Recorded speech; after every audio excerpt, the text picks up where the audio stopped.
はい、どうもこんにちは、てさんです。チャンネル登録よろしくお願いします。今からちょっとうるさいんですが、ドライヤーのボール歌手しようと思います。今やってるんですがね、ちょっと移動しましょう。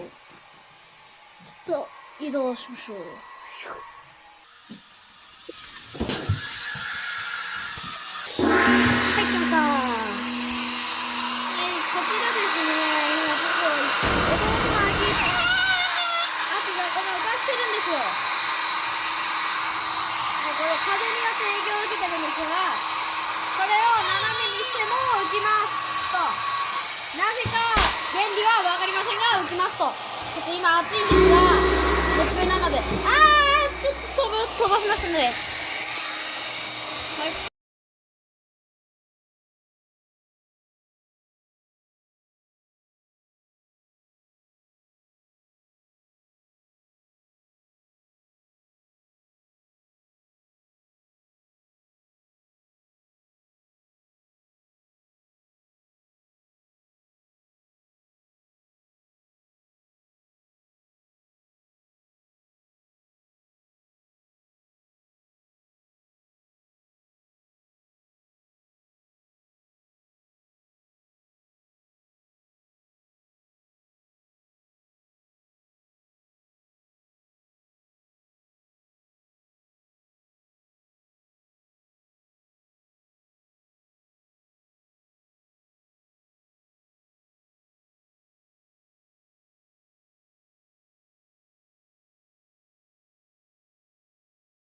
浮かしました。